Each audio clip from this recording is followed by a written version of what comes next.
What is going on, guys? Welcome back to WrestleGasm, where today we are here with the Global Wrestling Alliance. I believe this is episode 10. Correct me if I'm wrong, but it's the seventh episode of Showcase on the USA Network. We are continuing the Global Heavyweight Championship tournament. We're in the quarterfinals now, and I'm very excited. We've got a good show ahead of us, at least I hope so. I will admit, it's a bit of a weird show booking wise. Basically, I wanted to put, because the quarterfinals is only 4 matches, so I wanted to put it all on tonight's show and get it out of the way so we can move on to the semifinals next week. But because we're only like an hour long show, I think we're an hour long, sorry, hour and a half, it says right there, my bad. There wasn't a whole lot of time to do those matches and to progress storylines, and I don't know, it was a weird combination. I had to make some of the quarterfinals matches a lot shorter just to balance the match to angle ratio. But at the same time, I wanted to make the main event at least 20 minutes because I think this could be a world class match. Actually, speaking of which, before we get into the show, let's quickly go and have a look at the tournament bracket and see where we're at. Okay, so the bracket is as follows for the quarterfinals. We have Tully Blanchard versus Jushin Thunder Liger, Cactus Jack versus Vader, Bob Backlund versus Nikita Koloff, and Rocky Johnson versus Jerry the King Lawler. I can confirm the matches won't be happening in that order. I've just made the order based on what I think the matches would be from best to worst, or I guess the other way around, the worst being the opener, best being main event. But yeah, with that said, let's just jump straight into the episode. Alright, so we have 2,600 people in attendance. In a terrible pre-show match, Kevin and Lance Von Erich defeated Chris Candido and Trevor Blanchard in 10 minutes 43, when Kevin Von Erich pinned Trevor Blanchard with a diving crossbody. In terms of in-ring work, Kevin Von Erich was head and shoulders above everyone else. That doesn't surprise me. So you know the deal. The pre-shows are to give some momentum to people who really need it. The Von Erichs both needed it. And their opponents will usually be either local workers, or now that we've got North American Championship Wrestling, our developmental program running, we can borrow some of those guys for a bit. So Candido is a developmental guy, Trevor Blanchard is a local guy, and despite the surname, I'm fairly certain there's no connection to Tully Blanchard, so we're not booking him as such. So he's just a local worker we've just brought in, but he doesn't work well as a team with Candido, so we probably won't be doing that again. In a terrible pre-show match, Bob Orton Jr. defeated Brad Anderson in 11:02 by pinfall with a superplex. Again, just needed some momentum. Brad Anderson is someone I signed to a developmental deal. Never heard of him, but he looked alright in the game.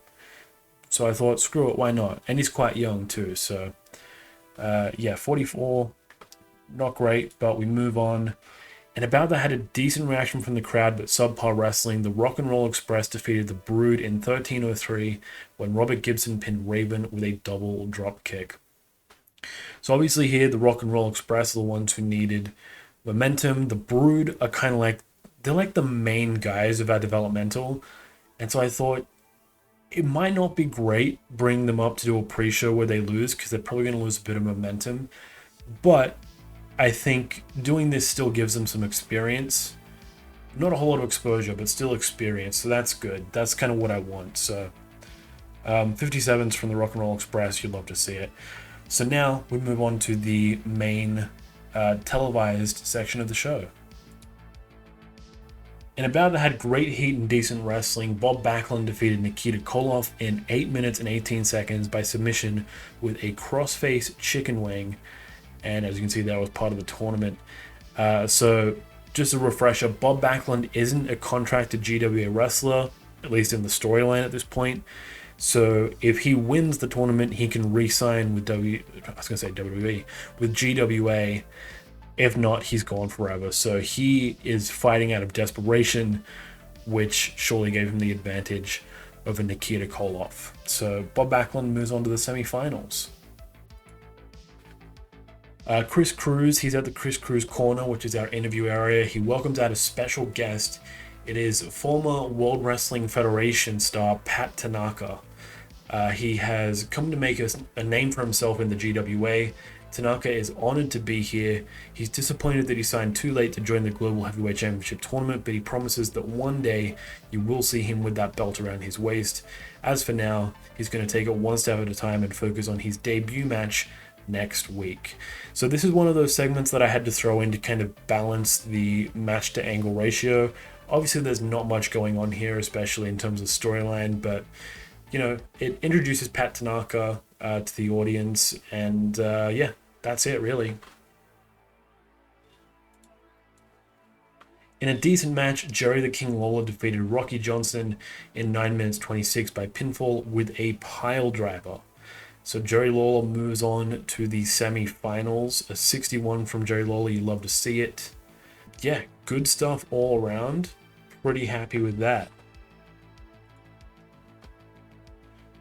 The WCW United States Tag Team Champions of Steve Armstrong and Tracy Smothers, the Southern Boys, or I think they were the Young Pistols at this time, maybe, I don't know. But they're backstage and they're greeted by a wrestling legend, Steve's dad, Bullet Bob Armstrong. Bob says that the Armstrong family haven't been functioning to the best of their ability in the GWA, with Steve and Scott both being embarrassed by Jerry Lawler and his lackey Austin Idol, as well as Brad and Brian Armstrong losing at North American Championship Wrestling. Bob says that it's time that we try and get the Armstrong family legacy back on track, and the only way we can do that is together.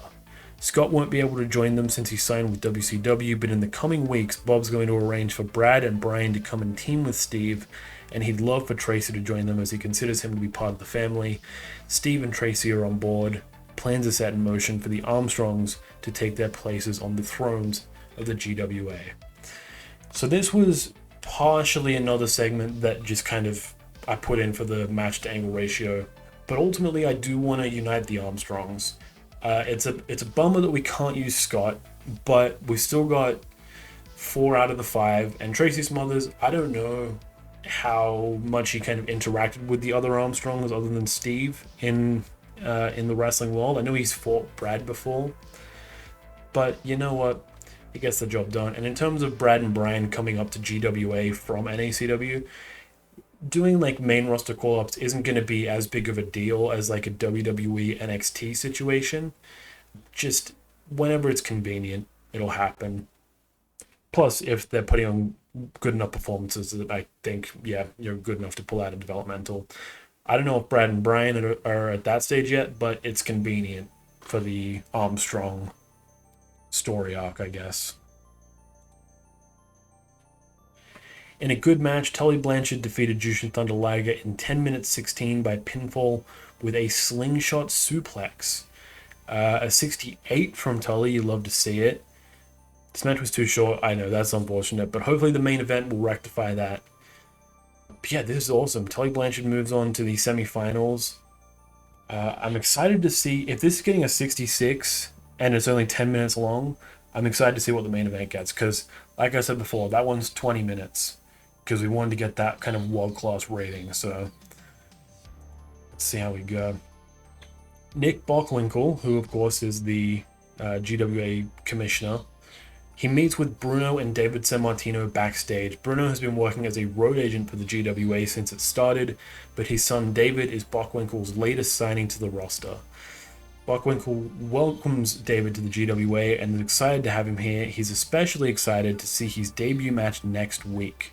When David asks who his opponent will be, Bockwinkel decides to introduce them.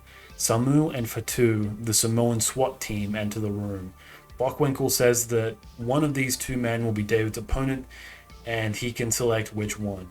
David freezes at their sheer size, so Bockwinkel says he doesn't have to decide straight away. The Samoan SWAT team give David an intimidating look as they exit the room, closely followed by Bockwinkel. Bruno gives his son some words of encouragement, saying that he's defeated men twice their size before, and he knows David can do the same. So yeah, David Sammartino is here on the roster. I also really wanted to get Bruno on screen because I was sick of seeing it say Bruno Sammartino is preparing to debut such and such gimmick. In terms of the Samoan SWAT team, one of those guys being his opponent, that wasn't Bockwinkel trying to be mean to David in his debut or anything. That was just, you know, He's a Sammartino. Bockwinkel thinks he can take it, and I'll be honest, I don't know the legacy of David Sammartino anywhere near as much as I do Bruno Sammartino, so I don't know if he is capable of that kind of stuff, but, you know, he's got the family name to live up to, so he's going to have a tough opponent regardless. So, yeah, 65, that mostly comes down to Bockwinkel's microphone stat, which is really, really good. This is a bit of a long segment here. Let me do that. Wendy Richter comes out to the Chris Cruz corner for an interview where she's asked about her attack last week. Just a refresher course, she was attacked by the Glamour Girls, Judy Martin and Leilani Kai, who don't want Wendy Richter to stop them from claiming the GWA women's division as their own. So Wendy says that what they're building with the women's division is something special, and she refuses to let Judy and Leilani ruin that. This is a division for the women who have earned it, not for those trying to bully their way to the top. The Glamour Girls soon make their way out and exchange a war of words with Wendy, claiming she has no real talent and hides behind her fame. Wendy says that if she's talentless, how did she beat them last week, let alone her win against Leilani all the way back at WrestleMania 1? I'm going to be honest, when I started booking this rivalry, I wasn't aware that Wendy and Leilani fought at WrestleMania 1, so I thought, why not throw in a reference to that? Leilani takes offense to Wendy bringing up the match, and a brawl ensues. The Glamour Girls launch a 2-on-1 beatdown on Wendy, but Manami Toyota soon comes to the rescue. She balances the scales, helping Wendy send the two fleeing. Manami offers her partnership to Wendy, which she accepts. The women who fought each other to launch the division now fighting side by side, because of course Wendy and Manami were the first ever GWA women's match at First Strike, and now they're close allies in this war against the Glamour Girls. So yeah, 49 ratings wise it's not great, but the storyline, never mind that, the storyline is heading in a direction that I'm pretty happy with, and yeah, I can't wait to see where we take it next. I think it's main event time. Yes, it is. And about that superb wrestling and great heat, Vader defeated Cactus Jack in 20 minutes 48 seconds by pinfall with a Vader bomb. Vader moves on to the semi-finals. 77, I think I'll have to check after this show, but I think that ties with our best match of all time, which I believe was Vader and Bam Bam Bigelow. This match suffered from a lack of psychology. That makes a surprising amount of sense. But they have great chemistry, which is awesome. Yeah, look, really happy with that. Let's finish the show. A 63 rating. We would have gained popularity in 7 Canadian regions, but growth was restricted due to the limited number of viewers there. And we didn't get any pop changes. Interesting. Okay. I think I can put that down to the relatively poor segments, except the Bockwinkel one. So I probably shouldn't have put the Wendy Richter segment as the second to last thing. And also the fact that all the other matches were just short for TV time. I would say I would boost the TV show to 2 hours, but I think it's just because it was quarterfinals week that we got kind of shafted from that. So let's have a look at matches. Yeah, so that's 277s now, and they're both Vader matches. Tournaments, we have Backlund and Lawler, and then Blanchard and Vader. So I'm really excited because those are a great group of wrestlers in the semifinals. So I'm excited to finally crown our first champ. Now that we're back on the main screen, let me get my notes up. I've got like an actual notepad here that I wrote down notes so I don't forget to mention them. Okay, so we got a couple new signings. As you can see here, we've got Arthur. I talked in a previous episode about doing kind of an early version of the Bloodline. We've got the Samoan SWAT team. We've got Yokozuna, who we are rebranding to his Kokina gimmick. And then we're bringing Arthur to be kind of a manager. He is an occasional wrestler, or I guess even a regular wrestler at this point. So I'll put him in some matches, maybe as like a special occasion. But he will be there to help the team. Of course, the other signing was David Sammartino. Pat Tanaka we've had for a little while now. Other than that, I think it's just a few North American Championship Wrestling signings. We got, who do we have here? Oh, yes. So last time we talked about, we had Mariko Yoshida, but there was no one else who spoke Japanese. So it was creating a language barrier for her. So I said, I'm going to go and sign a couple of Japanese people to help that out. And I got two. I got Dick Togo and I got Funaki. And ultimately, I was like, if I've got those two, I might as well do Kai and Tai. So Kai and Tai is coming to North American Championship Wrestling. I know this is a bit early for them. I think the stable started in 94, if I'm not mistaken, and we're in 92. But you know what? We're rewriting history anyways, just by playing, so we might as well. What else have we got? Oh, Brad Anderson, who we just saw on the pre-show, and there was an injury as well. Malia Hosaka with a broken forearm for 47 days. So that's pretty much it. That's all the stuff I want to go over. There were a few people actually in the hidden gems. Paul Levesque, so he's just shown up in the game. Oh, okay. So we're already talking to him through GWA. And then the other one that I want to have a talk to, because they showed up in Hidden Gems, was Bob Holly. Ooh, Terry Glade does not get along. Do I just, you know what, just for the sake of it, I'll just sign him straight through NACW. And if things work out, we've got Crash Holly. I might start like giving him the Crash Holly gimmick and doing the Hollies. There he is. But we'll see how that goes.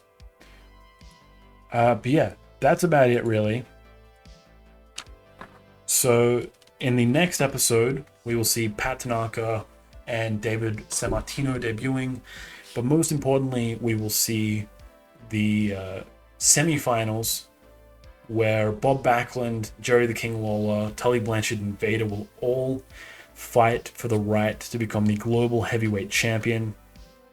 I want to know, who do you guys think will win? Because I do know who's going to be in that championship match. I do have that plan locked in. So I want to know, who do you guys think will go through to the grand finals? And who do you hope will go through? Who do you hope will win the entire tournament? It'll be the go-home show before our second Supercard event, our second pay-per-view. And yeah, that's about it really. So thank you guys so much for joining me today. I really do appreciate it. And I will see you guys next time.